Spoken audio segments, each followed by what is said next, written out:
Laka to kindly give your report for the year 2023. Karibu.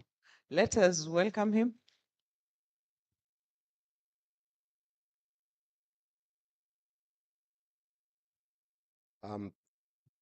Thank you very much. I must make an apology that my voice is not as clear as it normally is. I'm recovering from a slight cold, and I think had we had this session maybe in another 2 days' time, I would have been much, much clearer. But let me start by first recognizing our chief guest, a gentleman I've known for a very long time. We have sat on a number of boards with him, Dr. Julius Kipngetich, the Group CEO of Jubilee Holdings Limited. Let me also recognize the FKE board members who are hereby present. I can see most of the top rows are occupied by our management board, is Jacqueline Mugo. I can see a number of industry leaders here, partners and other policy members that are present today, members of the Federation of Kenya Employers. Good morning. On behalf of the management board, I would like to sincerely thank each one of you for your continued support to the Federation. It has been a privilege to lead this Federation for the past 4 years, bringing me to this moment at the 65th Annual General Meeting. I'm confident that the Federation will continue to thrive and reach new heights in the coming years. And maybe if I can just, at this juncture, turn on to the 2023 overview.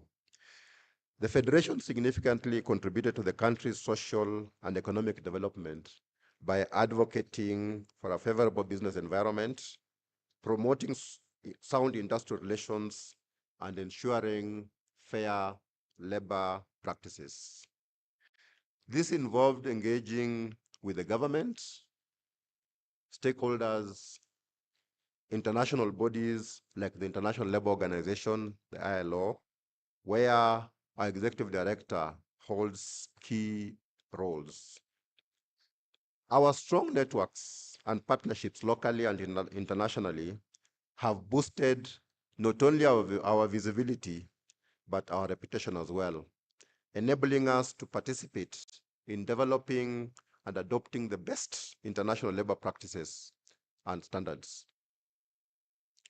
In regards to the state of enterprise, the cost of doing business remained challenging, exacerbated by the implementation of the Finance Act 2023. This legislation negatively impacted cash flows and financial stability for many enterprises. Furthermore, the depreciation of the Kenya shilling compounded these issues, particularly affecting businesses dependent on imported machinery, equipment, and inputs for manufacturing. The high cost of capital continued to burden the private sector, driven by factors such as rising interest rates, high inflation, market conditions, and government policies. Notably, the Central Bank of Kenya increased its benchmark rate, the central bank rate, to a high 13%. I think the highest we have seen since August 2016, making credit completely unaffordable for many businesses and obviously hampering growth. Additionally, the annual inflation rate, as indicated by the Consumer Price Index, the CPI, stood at 6.9%. In the period under review, investor confidence evidenced by significant cash capital outflows.